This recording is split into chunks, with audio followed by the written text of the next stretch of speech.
And we're on Brachot, Chavchet, 28a. Now it says like this. There's an argument beforehand that you just have to be brought into very quickly. There's an argument about when one says Musaf, the additional offering on a holiday. Let's say somebody missed Musaf. Do they do Musaf first or do they do Mincha first? Since Mincha, you have three services normally. You have morning, afternoon, and night. Okay, fine. So now, the Musaf comes in between the morning and the afternoon. Really though, the Musaf can be said from the morning after Shacharis until later in the day. Mincha can be said from half point of the day, little past Chatzor of the day, until 3 stars. So really, Musaf and Mincha are at the same time. They're within the same time period. And what happens is, so if I miss my Musaf in his normal time slot, and now it's time for Mincha, which do I daven first? Which do I pray first? Do I do the one that is the continual one first, namely Mincha? That's, in other words, we have a Tada ve'enu Tada Tardu Kamer, Tada Kodem, so something that is continual every day for something that is occasional. I do that which is the Tadir, the normal one. So in that case, I would daven Mincha and then Musaf. Or do I say no? Musaf has a time period that if I miss, in other words, it's going to be a time that I will be missing Musaf and Mincha. They don't go to the same length in this argument. Musaf stops before Mincha. So in that case, maybe I should do Musaf before Mincha because Musaf has a stopgap. Wait, what's the stop time for Musaf? If I remember correctly, according to Rabbi Yehuda, it's the 7th hour of the day. If I remember correctly. Oh, really? We don't, for the most part, rule like that, but but according to his opinion, that would work. So, and that's why he would run into that problem. So according to his opinion, what would you do first? Now, normally, if I miss a service, in other words, I daven Shachos Mincha Marav. So normally, if I would, let's say, miss a Shacharis, now I have to make it up at Mincha. What do? I daven Mincha first, then I daven another Shmona Esrei for that Musa, for that makeup. Okay? So here, it's not a makeup service. Really, again, both are being able to be daven. They just hit the same time period. But now there's come time for Mincha. So this Mincha is Tadir, is the normal one I'm davening. So which takes preference. Okay? And that's the argument that we're going to be entering into. But before we do that, we're going to say this. It says, Shel Musafim Kol Hayom. According to the Mishnah, it said the Musafim, this is going with the rabbis, they said the Musaf goes the whole day, and Rabbi Yochanan said a person who doesn't daven at the appropriate time, Nikra Posheya, is called a transgressor. Okay? He does not say that about any other service. And that's what even Yaakov points out. He said like this, and it's a very important thing to understand from why a person would say it's Posheya. He said, Rabbi Yochanan said he's a transgressor specifically when it's referring to the tefillah, the prayer of Musaf, which he does not say in regard to the morning prayer, Shacharis. Why? Which is before that. So he says Davka, specifically in Musaf, which is in the middle of the day, is what he's saying. He's a poshe, he's a transgressor, because the only reason that you did not daven Musaf at its appropriate time is because you're a transgressor. There's no reason. There's no reason. He said when it comes to the morning prayer, so if you wake up too late, that's a matter of laziness. And my laziness can cause, it can cause my laziness, which can cause, or I can oversleep. And for that, you can't be called a posheya. You can't be called a transgressor for that. In other words, in the morning we have till, let's say 11 o'clock. Well, now it's really hard, but it's in the summertime. It can go down to, let's say, 10 o'clock. So it's not abnormal for a person. With the first 4 hours. Right. It's not abnormal for a person to actually sleep through that. If you're in college, Yeah. if you're waking up anywhere before 10 o'clock, you are one of the tzadikei olam. You're one of the righteous of the generation. Okay, you don't wake up before then. If you have an 8 o'clock class, well, that's what you call Gehenim in college. All right, hell. Okay, you don't want an 8 o'clock class. But if normally kids wake up at crazy times in college. So, Rabbi Yochanan understood that. There are people who want to wake up late. And it could be you're overtired, you overslept. So for that, he doesn't call you a posheya. He doesn't call you a transgressor. But when it comes to Musaf in the middle of the day already, come on, you're a posheya. You didn't have an appropriate time, you're a posheya. Period. Okay? That's where the argument, that's how hard the argument gets. Now we have this story, is what we're going to get to. And I want to read the whole story to you, and then we're going to think about what's going on here, before I actually give you answers. Okay, so Rav Zera, Kihava Chalish Mikir says, so what he was tired or weakened from his studies. It says when you study, you can become weak and so on and so forth. Fine. So Hava Azil, so he got up and he went, Yativ Apitcha to Beirabi Natan Bartuvi. And he would go, and whenever he was tired from studying, he would go and sit by the entrance of the yeshiva of Rav Nasim Bartovi. So Amar, he said, why did he do that? He said, Ki Chalfe Rabbanan, when the rabbis passed by, Az Eku Mekaimehu Vakabil Agra. Then I will arise before them and receive reward, because we all know that when the rabbi comes in, a rabbi who has learning, you stand up for the person. Why do you stand up for the rabbi? The respect. What's the respect from? For his learning. Right? But because of his learning of Torah. Right? So what happens when at the Gemara in the different places, how crazy it is, I think they would use the word stupid, but it's how crazy it is for people who stand up for the Torah. There is a written Torah that we pick up, but do not stand up for the living Torah. Okay, rabbis are living Torahs. People who learn Torah are living Torahs. We're walking, breathing Torahs. So if that's the case, then when a person decides to rise for a Torah, so if you see a Talmud Chacham, you should stand up. So if anybody's going to be walking out of this yeshiva, apparently they're all Talmidei Chachamim, they're all learned people. As a result, you get to stand up. When you stand up, you get reward for that. So here you have this person who's tired. He's tired from learning, which means that intellectually he's tired. Okay? So what he does is he goes to the entrance, sits down, and he waits for the rabbis to come out. That way he can stand up and get reward. Good. Okay? So Nafik Ata Ravi Natan Batuvi. So Rav Natan Batuvi came out from the yeshiva and came told him, Amalei. So Rav Zera said to him, Mana Mahalacha Be Midrasha.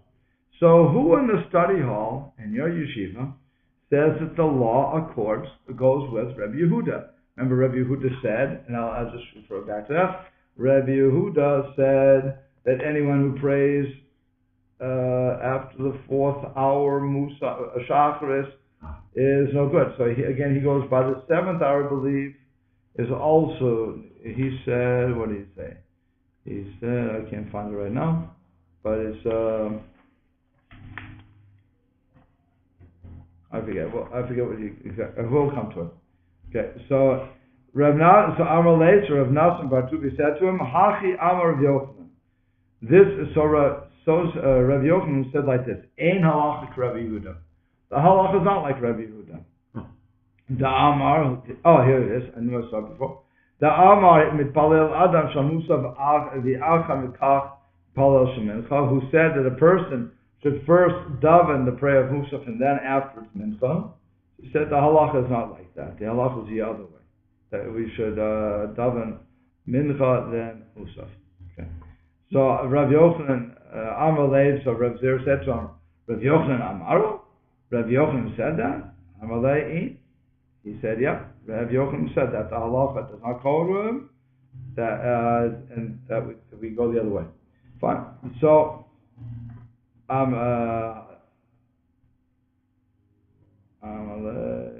what happened? So yeah, okay. So Tana Mine Arba in Zimnin. So Rav Zera reviewed the ruling from him 40 times in order not to forget it. Kept going over it. Okay, whatever he said 40 times.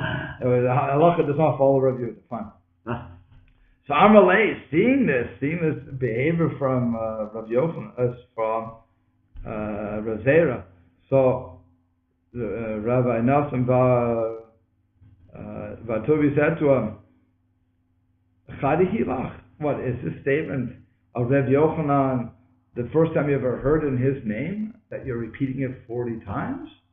And it's so beloved to you have to say it? Or Chadat Hilach, or is it a new to you? And you thought someone else had said it.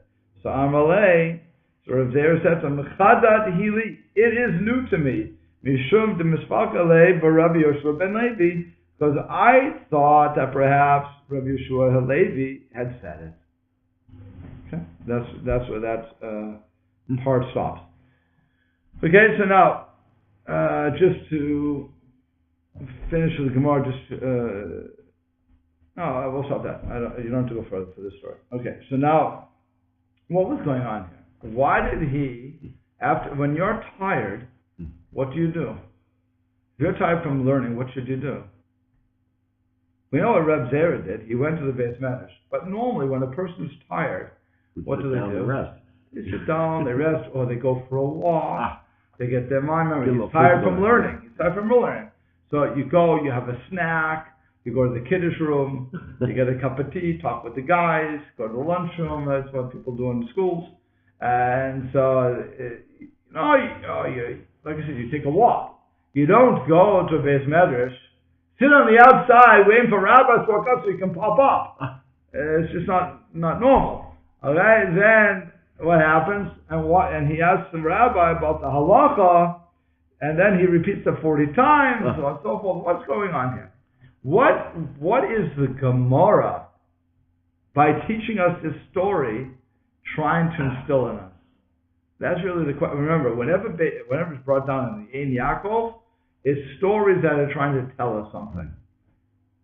Okay, so what would you say is this story is trying to tell us and impart to us and put into us, so that we can walk away saying, "Oh, okay, good. Now I know how I should act." So he was tired from studying, but it sounded like he still wanted to study. He still wanted to be around. And then he worked on this for 40 times. Whatever. Yeah, he worked on the halacha for 40 times. Yeah. Which means by the way, you repeat it 40 times, it means you can remember it. Yeah. If I don't repeat it, what happens? You ever do this? You go and say, "Hi, what's your name?" The guy says, "Jim." Oh, in this place, Jim is common. Jim. Okay, and what happens? You forgot right after he said it, because you really weren't listening. You didn't really care. So he said, "Jim," and you're looking, and you, "Mark, nice to meet you. You have it going on?" You're thinking, "What's his name? What's his name?" You don't know, so you just said, "Bye-bye, nice to meet you," and that's it.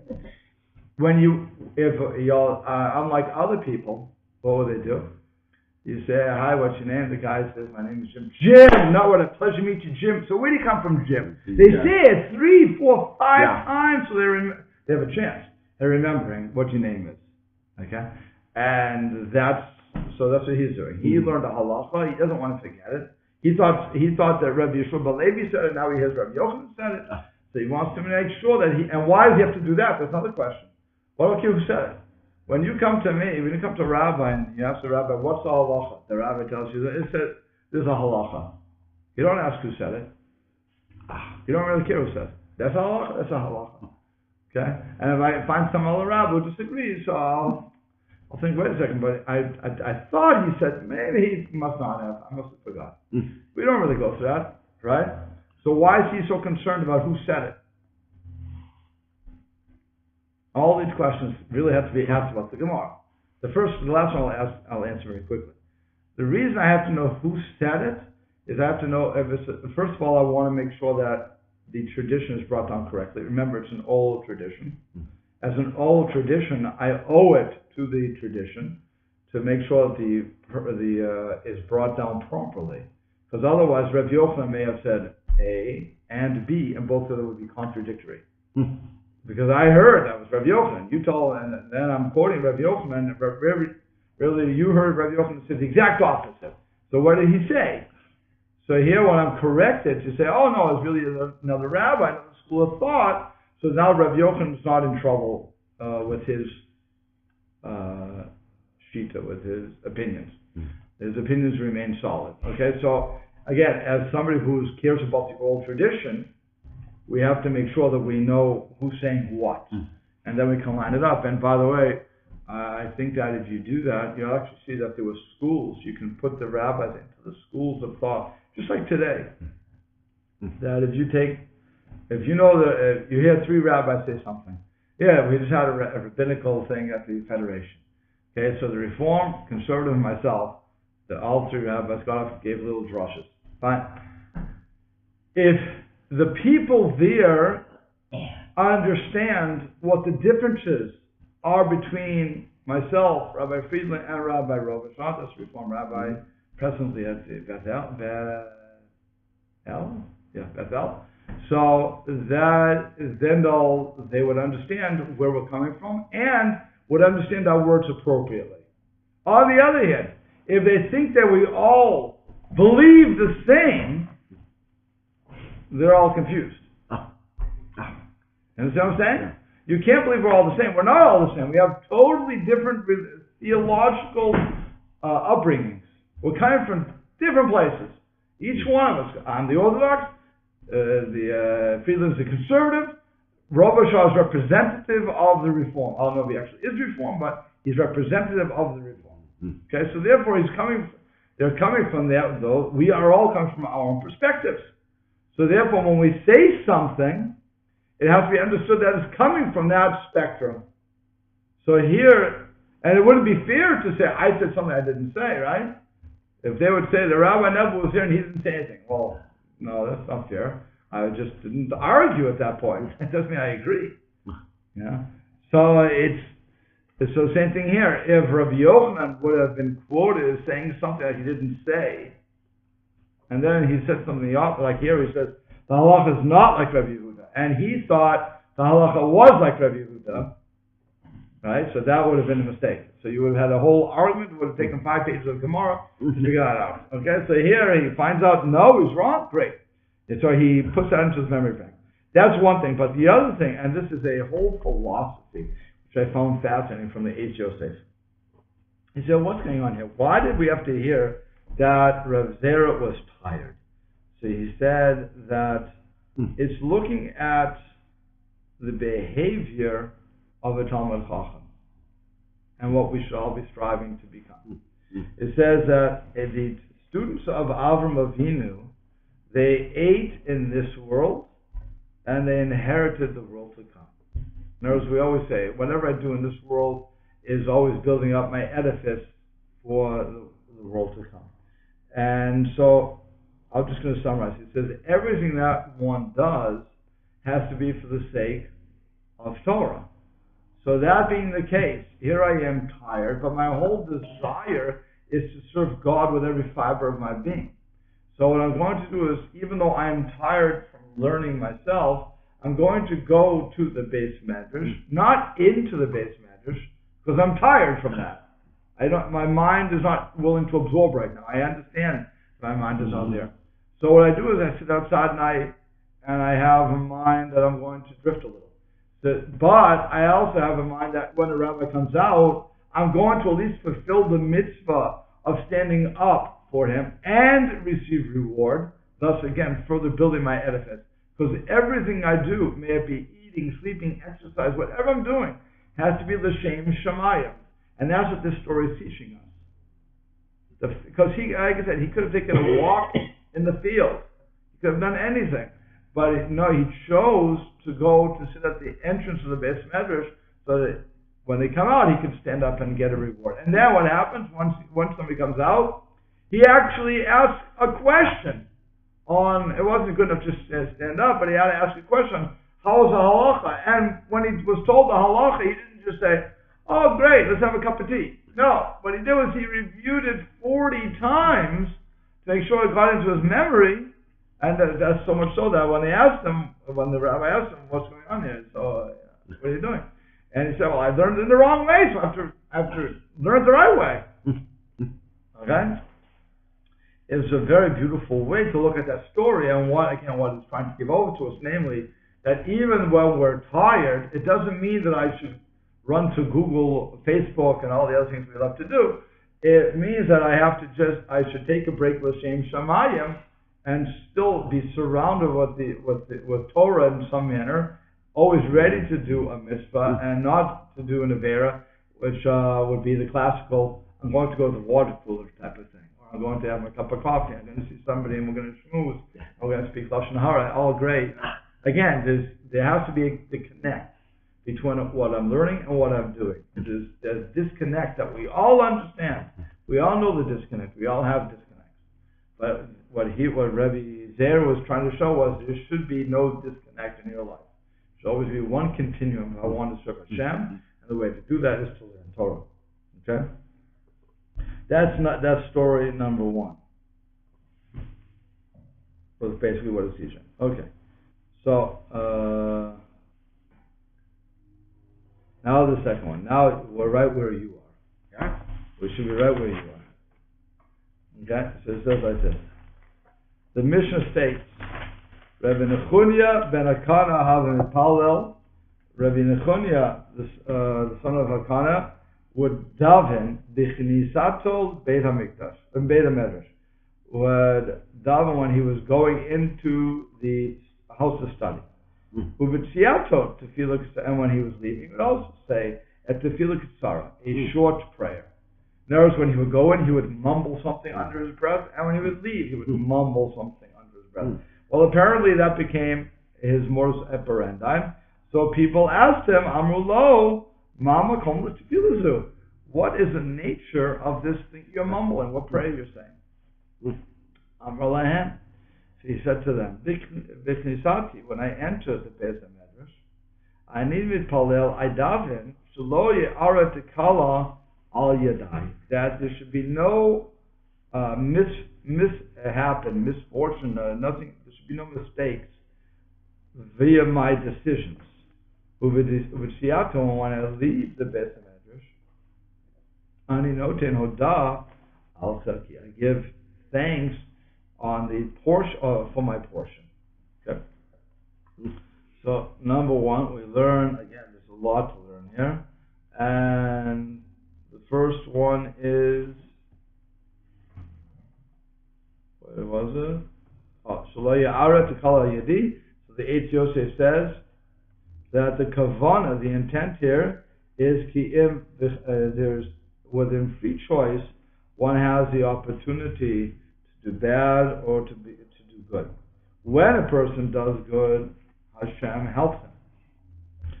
And when so in other words, it says when one comes to become tahor, spiritually pure, Hashem helps him out. And they say without Hashem helping him, it would not have happened. But when it comes to bad, when it comes to me doing something wrong, so that's when God's glory, as it were, was cleaned from all this. In other words, Hashem does not take part in that. He may not stop us, but He doesn't take part in that. And that's when it says God gives place for the person who wants to transgress.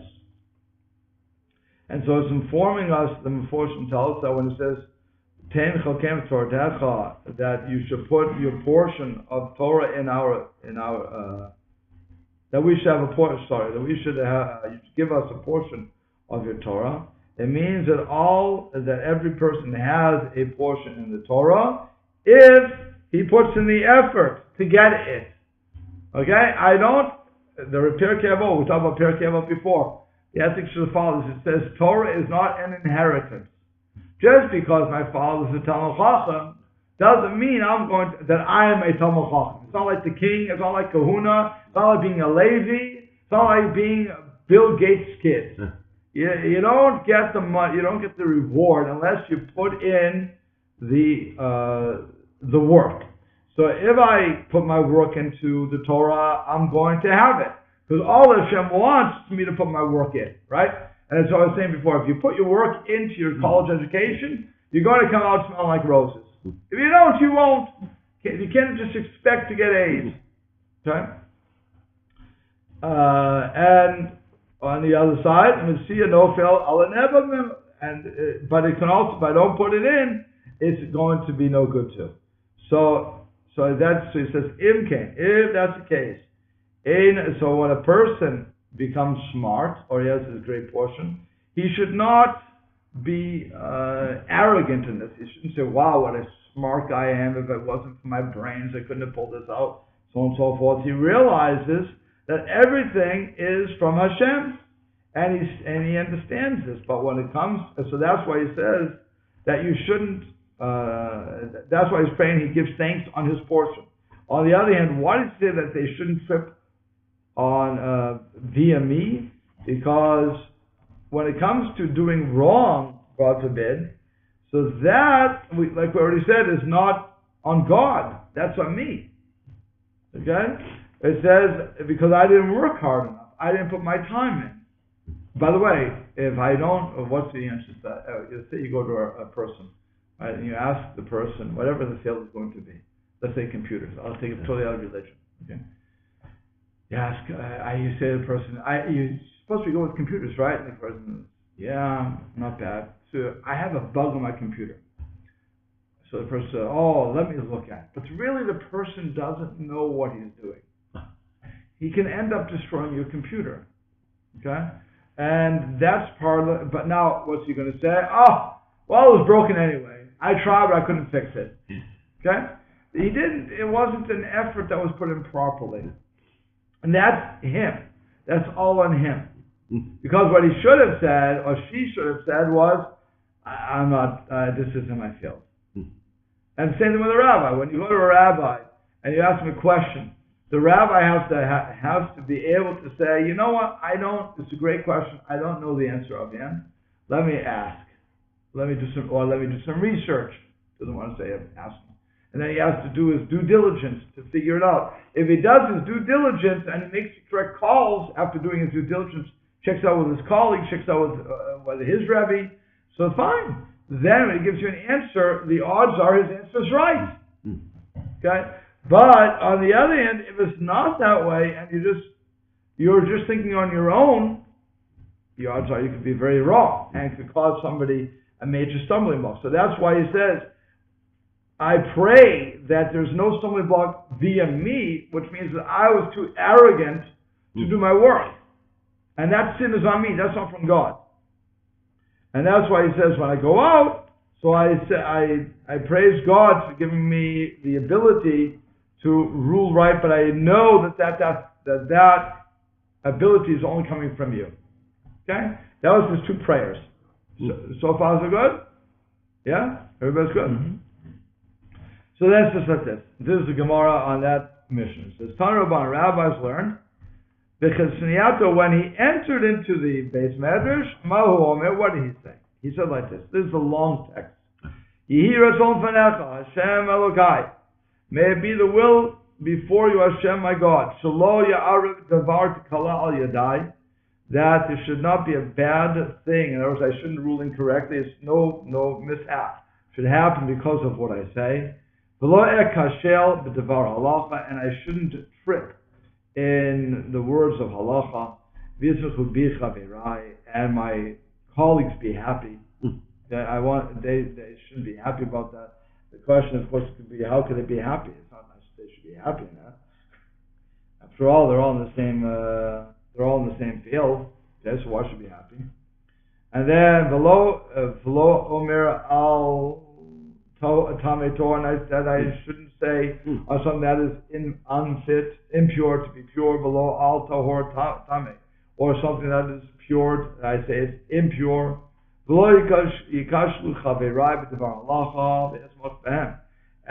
my comrades, my chaver, my colleagues should not make a mistake in the word of halacha, and I would rejoice in them.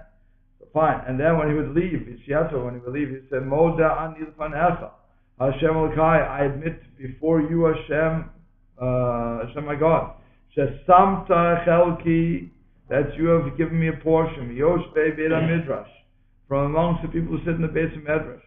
Below samta chelki yoshvei krano, and you did not put my portion amongst the people who sit in the wagons. In other words, the marketplace.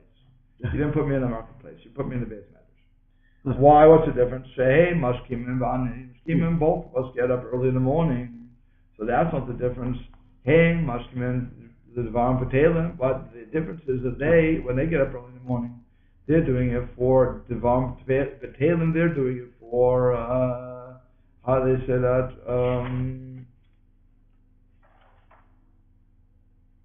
Idle words. Oh, that doesn't help. Trivial things. That doesn't help. What is it? Trivial things. Trivial things. Thank you.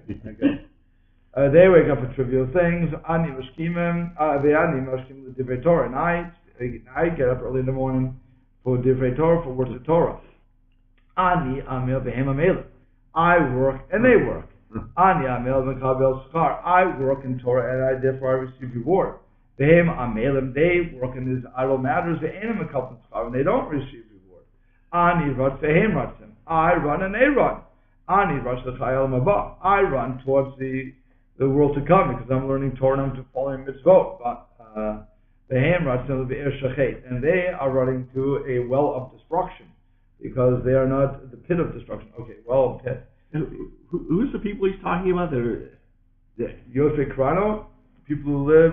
Rashi says those who are in the stores or Amei Haaretz, who just work, delve into words of foolishness. So what, He's picking on us. I'm trying to tell you, because here it doesn't specifically say, it just says the people who sit on street corners, which is somebody who's just doing bums. It's not a bum. It's people who don't involve themselves in Torah. Now, by the way, let's say a person has to go to work. Yeah. Okay, because really that's what we're looking at. Yeah. If a person has to go to work, and everybody should be going to work, no problem with that, okay? And but within that time frame, they set up 5 minutes and make a stink for learning, they're good with God. Okay? It's talking about those people who think that this is foolishness. Don't study They don't study it, they have no interest. Leave me alone, Rabbi. I have to make a living, I have to do this, I have to do that, I have to want my baseball, I have to do. That is, you've lost. You've lost. You're Yosef Corrado. You're the person who has you just want to talk about what President Obama talks about. You want to be the person who's, the talk of the town when it comes to, what do they call it? Talk around the water cooler guy.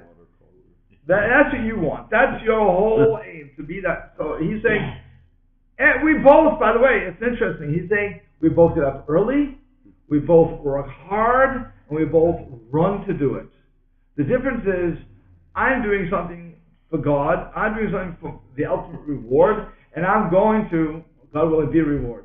On the other hand, you, sir, who are doing nothing except to become the popular guy, your ultimate gain, where you're aiming to be led, is the pit of destruction. Okay? That's what he was saying to them. And it's a fascinating way to look at that. We say that, by the way, whenever we finish off a tractate of Talmud. We say that the whole speech. Because I've been learning Talmud, so I'm going to inherit all these wonderful things. I'm just going to pick on one thing. He says the rabbis should not rejoice over him when he makes mistakes. So the question is, why would they rejoice when he makes mistakes? After all, they're all in the same field. So so the way the Anav Yosef, I believe, was explaining it was that not that they're going to rejoice that he made a mistake, but they're going to feel a little better that they can teach him something. So they can help him understand, and that way they're rejoicing a little bit. So he's saying, I don't want even that. I'm not looking for that. Let us all rejoice together. Let's all learn together. And one shouldn't feel better than the other. That's also a Muslim, by the way. That when I see somebody who is flailing a little, I shouldn't say, oh, Baruch Hashem, now I can come rescue him. Rather, it should be, let me help you out. Let me help you out, and because we're all in the same game.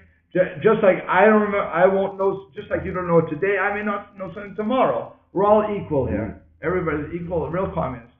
Okay. We're all equal here, and we all have to go together. Okay, and that's what I believe that's what the Anav Yosef said. But it looks at that whole thing, that whole statement again. Is something that we have to learn for ourselves.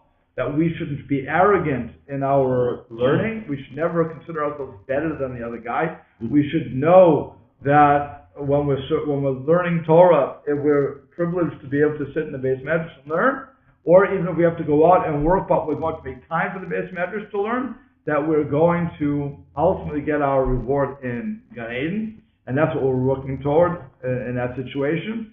And ultimately, again, going along with what we said about Reb Zera, everything has to be L'Shem Shamayim. That if I do it L'Shem Shamayim, and everything is geared to that I'm eating, drinking, working, everything I'm doing is out to my ultimate goal of serving Hashem, then I'll be successful. Stop there.